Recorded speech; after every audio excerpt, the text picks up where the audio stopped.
Yo me llamo Ed Rivas. Yo he practicado la abogacía más que 25 años. Mis padres son peruanos, pero yo nací en New Jersey, en Newark.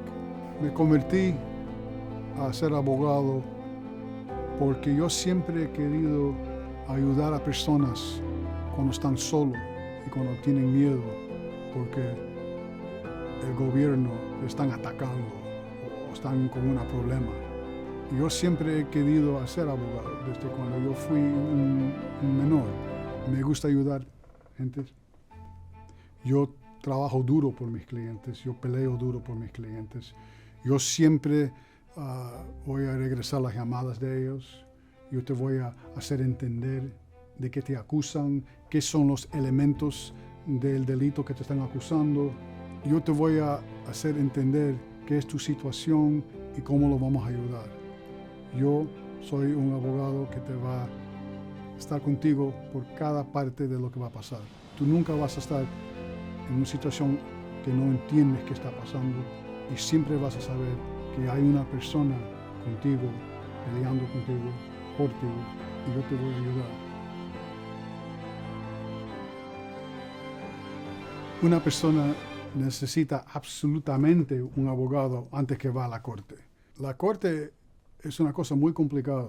Los delitos que se están acusando es bien complicado y es necesario tener un abogado, porque a veces si tú estás tratando de explicar por qué no eres culpable, tú vas a darle al fiscal ciertos hechos que son los elementos del cargo y ahora ellos tienen más evidencia contra de usted. Así que es necesario tener un abogado antes que vas a la corte o antes que hablas con una policía o un detectivo o cualquier otro oficial.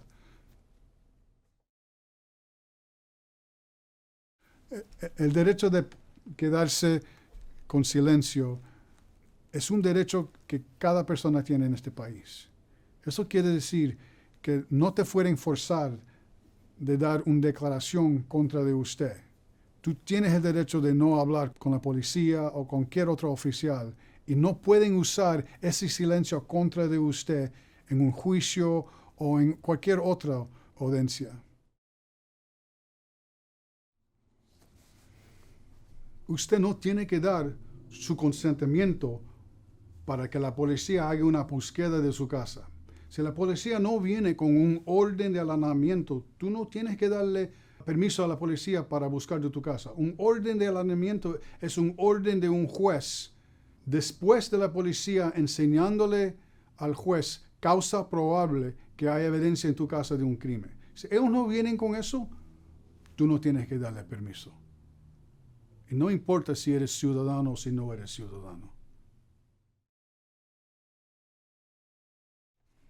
Es importante entender que hay formas que una persona puede ser culpable de un delito sin hacer el conducto del delito. A veces una persona piensa, yo no hice nada, yo no hice el conducto, yo no tengo por qué no responder a las preguntas de la policía. Pero ellos pueden acusarte de un delito sin hacer el conducto y pueden decir que tú eres en una conspiración con otra persona que hizo el conducto del delito o que tú eres cómplice. Y eso quiere decir que tú ayudaste a otra persona a cometer un delito y te pueden acusar de un crimen en esa manera. Es importante entender que debes hablar con un abogado en esa situación. Y no debes hablar con la policía sin hablar con un abogado. Tú tienes el derecho en este país, si eres ciudadano o si no eres ciudadano, es decir, yo no quiero responder a tus preguntas, yo quiero hablar con un abogado y no te pueden castigar por decir eso. Si tu familia o tu amigo le han arrestado, no es posible pagar fianza nomás para que le hagan libertad a tu amigo o a tu familia.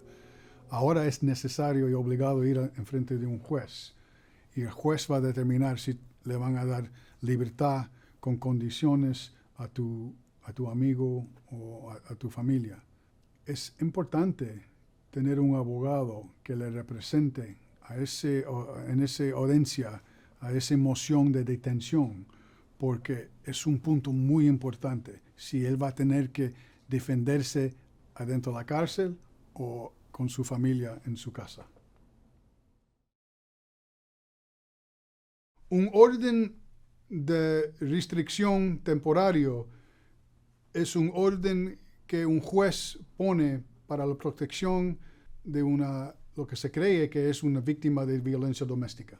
Como esto es como empieza el proceso para obtener un orden final de restricción. El orden temporario es cuando una víctima va a la policía o la corte diciendo y quejándose que le han abusado de una manera que la ley de víctimas de violencia doméstica cubre.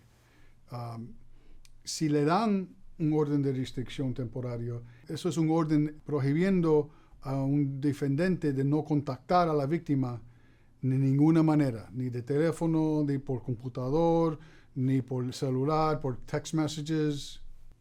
Y eso se queda hasta que van a una audiencia cuando el demandante tiene que probar que hizo el defendente un acto de violencia doméstica y que necesita un orden de protección.